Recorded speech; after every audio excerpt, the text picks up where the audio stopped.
পুশিনের আরো খবর জানবো আমাদের সহকর্মীদের কাছ থেকে, তবে শুরুতেই যাচ্ছি কুষ্টিয়াতে। রয়েছেন সহকর্মী মাহতাবউদ্দিন লালন। লালন, জানাবেন নতুন করে কি কাউকে পুশিনের চেষ্টা করেছে বিএসএফ, এবং আজকে সীমান্তের অবস্থা আপনি কেমন দেখছেন? নাপিছা কুষ্টিয়ার দৌলতপুর সীমান্ত দিয়ে নতুন করে কোনো পুশিনের ঘটনা ঘটেনি। গত শুক্রবার যে 12 জনকে পুশিন করেছিল ভারতীয় সীমান্ত রক্ষা বাহিনী বিএসএফ, তারা কিন্তু 3 দিন সীমান্তে অবস্থানের পর কিন্তু সেই 12 জনকে ফেরত নিয়ে যায় বিএসএফ। এরপরই কিন্তু এই সীমান্তে নতুন করে কোনো পুশিনের ঘটনা ঘটেনি। তবে পুশিনের বিষয়ে এবং অবৈধ অনুপ্রবেশের বিষয়ে কিন্তু আসলে বাড়তি সতর্কতা রয়েছে বিজিবির পক্ষ থেকে। আমি 47 বিজিবির অধিনায়ক লেফটেন্যান্ট কর্নেল রাশেদ কামাল রনির সাথে কথা বলেছি। তিনি বলছেন যে যে পরিমাণ বা যে সংখ্যক বিজিবি সদস্য এই সীমান্তে টহলরত ছিলেন বা পাহারায় ছিলেন, সেই সংখ্যাটি কিন্তু ইতিমধ্যে বাড়ানো হয়েছে।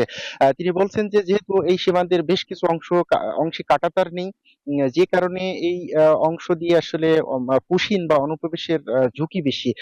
সেই লক্ষ্যেই কিন্তু তারা এই বিজিবি সদস্যদের প্রতি সপ্তাহে সর্বোচ্চ বার বিকাশ পেমেন্টে 50 জন হবেন পেমেন্ট চ্যাম্পিয়ন। জিতে নিন টিভি সহ আকর্ষণীয় সব প্রাইজ। নজরদারি বৃদ্ধি করেছেন। ইতিমধ্যে সীমান্তে যারা বসবাসরত বাঙালি রয়েছেন, বাংলাদেশি রয়েছেন, তারাও কিন্তু আসলে বিজিবির সাথে সতর্ক অবস্থানে রয়েছেন, যাতে নতুন করে কোনো ভারত থেকে কোনো ব্যক্তিকে বাংলাদেশ ভূখণ্ডে প্রবেশ করতে না পারে বিএসএফ। আমি স্থানীয় বাসিন্দা যারা রয়েছেন তাদের সাথে কথা বলেছি। তারা বলছেন যে তারা দিন রাতের বিভিন্ন সময় পালাক্রমে কিন্তু সীমান্তে বাড়তি নজরদারি রাখছেন, এবং অপরিচিত কোনো ব্যক্তি যাতে বাংলাদেশ ভূখণ্ডে প্রবেশ করতে না পারে বা বিএসএফ যাতে কোনো ব্যক্তিকে বাংলাদেশ ভূখণ্ডে প্রবেশ করাতে না পারে, সে ব্যাপারে কিন্তু তারা সতর্ক অবস্থানে রয়েছেন। ইতিমধ্যেই কিন্তু এই বাড়তি নজরদারির ধারাবাহিকতা অব্যাহত রয়েছে, এবং বিজিবি বলছে যে তারা একাধিকবার পতাকা বৈঠকের মাধ্যমে কিন্তু বিএসএফ কে অবহিত করেছেন। তারা কড়া বার্তা দিয়েছেন যাতে তারা এইভাবে অনুপ্রবেশ বাংলাদেশ ভূখণ্ডে না করাতে পারে বা পুশিন না করাতে পারে, কিন্তু বিএসএফ তাদের কোনো কথায় কর্ণপাত করছে না। ইতিমধ্যেই কিন্তু পতাকা বৈঠক অনুষ্ঠিত হয়েছে বেশ কয়েকবার। কোম্পানি কমান্ডার পর্যায়ের এই পতাকার বৈঠকে কিন্তু বিএসএফ এবং বিজিবি পর্যায়ের যারা কোম্পানি কমান্ডার কর্মকর্তা রয়েছেন তারা কিন্তু অংশ নিয়েছেন, এবং সেখানে কিন্তু বিজিবির পক্ষ থেকে বিএসএফ কে কড়া বার্তা দেওয়া হয়েছে এবং বলা হয়েছে যে এই ধরনের পুশিন বিজিবি কোনোভাবেই মেনে নেবে না বা বাংলাদেশ কোনোভাবেই মেনে নেবে না। তো এই ছিল কুষ্টিয়া সীমান্ত থেকে। ফিরে যাচ্ছি মেহেরপুরে, সেখানে অপেক্ষা করছেন আমাদের আরেক সহকর্মী ডালিম সানোয়ার। ডালিম, আপনি জানাবেন না মেহেরপুর সীমান্তে সর্বশেষ কি তথ্য আপনি দেখছেন? ধন্যবাদ লালন।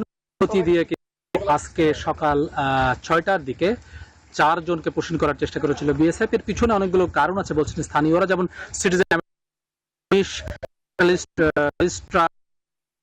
2019 যেটি 1955 সালের ভারতীয় নাগরিকত্ব সংশোধনী আইনের কিন্তু পরিমার্জিত রূপ, এবং এটি কিন্তু আসামে বাস্তবায়ন করা হয়েছে এনআরসি।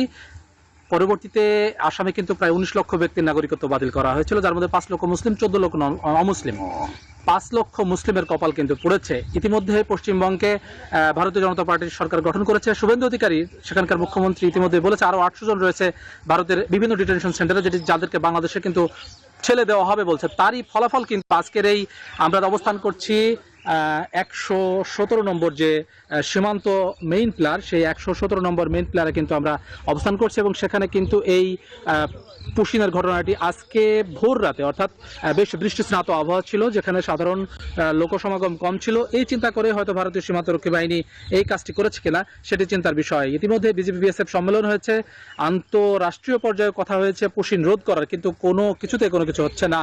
অর্থাৎ ভারতীয় জনতা পার্টি শুভেন্দু অধিকারী যে বক্তব্য 800 জনকে ঠেলে দেওয়ার দৃঢ় প্রত্যয়, সেটি কিন্তু বাস্তবায়নের চেষ্টা করছে কি আমরা যেটা আজকে আমরা যেটি দেখলাম যে 4 জনকে পুশিনের চেষ্টা। এখন বর্তমানে আসলে সেই 4 জনের আর খোঁজ পাওয়া যাচ্ছে না। বিজিবি কর্তৃপক্ষ সঠিকভাবে বলতে পারছে না তারা আসলে কোন জায়গায় আছে। তারা ভারতের অভ্যন্তরে চলে গেছে নাকি কাঁটাতারের বাইরে যে নোম্যান্স ল্যান্ড সেখানে অবস্থান করছে। এই ছিল মেহেরপুর সীমান্তে 4 জন পুশিনের ঘটনার সর্বশেষ তথ্য। নাফিসা। ডালিম এবং লালন, দুজনকে ধন্যবাদ।